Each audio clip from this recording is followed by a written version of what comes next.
c'est Marshmallow LPS. Aujourd'hui dans cette nouvelle vidéo, on va ouvrir ensemble les deux calendriers de l'Avent Littlest Pet Shop. Donc ça va être une série de vidéos, enfin c'est même pas une série de vidéos, mais on va ouvrir une case par jour de ces deux calendriers de l'Avent durant le mois de décembre, donc jusqu'au 24. Donc ça vous fera une petite vidéo par jour, je trouve ça cool. Donc j'ai trop hâte de les déballer. Et sur ce, je peux pas plus parler, on commence tout de suite. Donc c'est cool, cette année, ils n'ont pas fait qu'un seul calendrier, ils en ont fait deux. Et c'est des figurines complètement différentes dans chaque calendrier. Donc je vais pas vous spoil, parce que sinon ça perd un peu de suspense. Donc on va juste ouvrir ça. Celui-là, je l'ai eu sur Amazon parce qu'il est pas en magasin. Donc, si jamais vous le cherchez, il est sur Amazon France. Et celui-là, il est disponible dans les Smith Toys. Donc j'imagine qu'il est disponible dans d'autres magasins aussi. Donc n'hésitez pas à aller checker si ça vous intéresse. D'en acheter un pour vous. Je sais pas s'il y a le même nombre de figurines dans les deux calendriers par contre. Donc dans celui-là, il y en a 8. Et dans l'autre, il y en a 6. 6 accessoires et 12 stickers. C'est une galère à ouvrir. On va commencer par le calendrier de l'Avent classique parce que le deuxième il s'appelle Deluxe.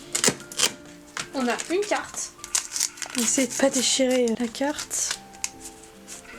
Et on a celle du hibou. J'étais pas dans le focus, je suis désolée. Voilà, du coup on a eu celle-ci. Et on a la petite checklist pour la vague 4. La case numéro 1, elle est juste ici. J'imagine qu'on va avoir une figurine. En général, le calendrier de l'Avent commence toujours comme ça. On va bien voir. C'est assez gros en tout cas. Donc j'imagine que c'est vraiment une figurine.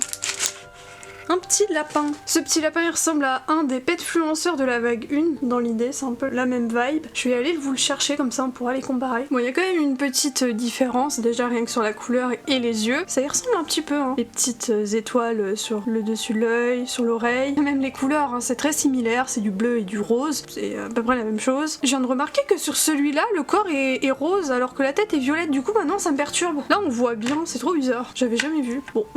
On aura découvert ça aujourd'hui. Je sais pas si c'est le cas de toutes les figurines ou si c'est un défaut, mais bon. En tout cas, pour celui-là, il est assez mignon. Il a un petit défaut dans les yeux, j'ai l'impression. C'est de la crasse. Je sais pas trop ce que c'était, j'irai me laver les mains. Voilà, il est beaucoup mieux. Ah, là, on voit les yeux, ils brillent. Du coup, je sais pas trop ce que c'était. C'était peut-être du papier, genre de la poussière de papier, de ça, du sachet. Comme pour le calendrier de l'année dernière, on a un petit sol et on peut refermer le calendrier comme ça. C'est stylé, j'aime bien. Deuxième calendrier de l'Avent.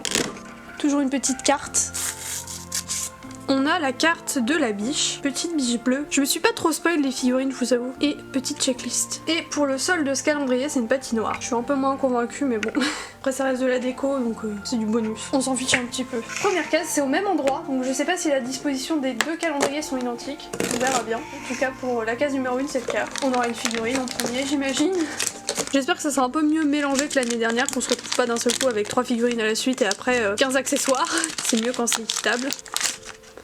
Oh le petit chat, oh il est trop pipou. Wow. Je le voyais pas aussi mignon. Genre sur l'emballage il faisait un peu effet fake. Il est trop mimi. Oh je suis trop contente. Il rend trop bien. Du coup j'ai beaucoup d'espoir pour ce calendrier parce que quand j'avais vu les photos j'étais en mode ouais bof, j'étais pas trop convaincue. Mais vu que je collectionne et que j'aime bien les calendriers de l'Avent, j'étais en mode bon bah je vais acheter, logique. Mais là de l'avoir en vrai ça me donne vraiment beaucoup plus confiance au calendrier. Donc on verra pour les futures cases. Mais pour l'instant cette première case c'est entièrement validé. Franchement waouh. J'avais plus d'espoir sur l'autre calendrier, finalement c'est celui qui m'a le plus déçu actuellement. Enfin c'est même pas une déception, hein. J'étais en mode bon bah il est mignon quoi, mais les couleurs sont pas folles du lapin, que ce chat, trop fan. Franchement je sais pas pour vous mais moi je suis in love, je l'aime beaucoup trop. Donc bah voilà tout le monde, c'est déjà la fin de cette vidéo, merci de l'avoir regardé jusqu'au bout. Comme d'habitude bah n'oubliez pas de vous abonner si ce n'est toujours pas fait et de mettre un petit like avant de partir, ça fait toujours plaisir. Et dans les commentaires n'hésitez pas à me donner votre avis sur ces deux premières cases des calendriers de l'Avent. Et bah moi sur ce je vous laisse, je vous dis à demain pour la case numéro 2 et puis bah bisous tout le monde.